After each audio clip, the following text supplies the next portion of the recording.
विषय है बाणकोट किला, जिसे हिम्मतगढ़ के नाम से भी जाना जाता है।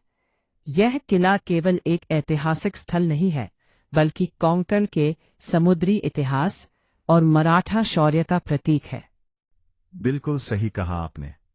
मैं वसीम मुकादम बाणकोट किले का निवासी हूं और इस किले से जुड़ी मेरी कई अच्छी यादें हैं। आज मैं इस किले का समृद्ध इतिहास आपके साथ साझा करना चाहता हूं। तो चलिए पहले जानते हैं कि बाणकोट किला कहाँ स्थित है।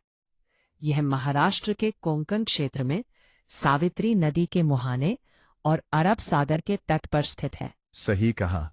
यह स्थान प्राचीन काल से ही रणनीतिक दृष्टि से बेहद महत्वपूर्ण रहा है। अब आइए बात करते हैं मौर्य सातवाहन काल की। यह काल ईसा पूर्व 3वीं शताब्दी से 2वीं शताब्दी तक का है। इस समय कोंकण क्षेत्र में मौर्य और बाद में सातवाहन साम्राज्य का प्रभाव था। और यहाँ स्थानीय कोंकणी लोग, मछुआरे और व्यापारी निवास करते थे।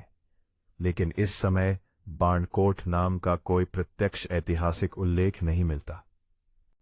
यहाँ तक कि इस काल में कोई किला भी नहीं था। तो क्या आप बता सकते हैं कि किले का निर्माण कब शुरू हुआ? बिल्कुल।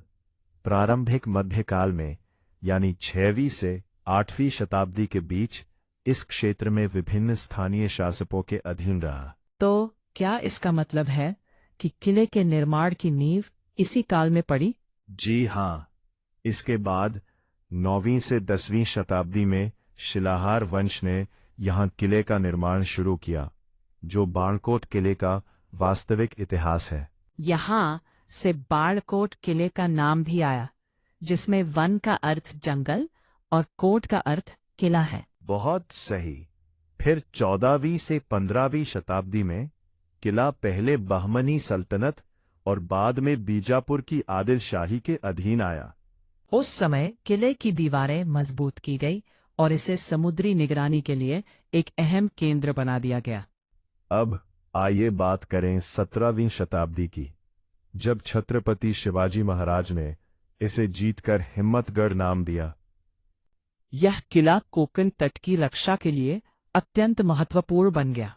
और फिर कान्होजी आंग्रे के अधीन ये किला मराठा नौसेना का एक मजबूत अड्डा बना। 1756 में अंग्रेज ईस्ट इंडिया कंपनी ने इसे अपने कब्जे में ले लिया। यहाँ से बाणकोट किले की रणनीतिक अहमियत कम हो गई और किला धीरे धीरे वीरान हो गया। आज बाणकोट किला इतिहास प्रेमियों और पर्यटकों के लिए आकर्षण का केंद्र बना हुआ है। तो दोस्तों, हमने बाणकोट किले के इतिहास की एक झलक देखी। ये केवल एक किला नहीं है, बल्कि कोंकण के समुद्री इतिहास और भारतीय व्यापारिक विरासत का प्रतीक है। हम उम्मीद करते हैं कि आपको हमारा आज का एपिसोड पसंद आया होगा। हमें अपने विचार जरूर बताएं और इस किले की कहानियों को अपने दोस्तों के साथ साझा करें। धन्यवाद दोस्तों। अगली बार फिर मिलेंगे। तब तक खुश रहें और इतिहास के सफर में हमारे साथ बने रहें।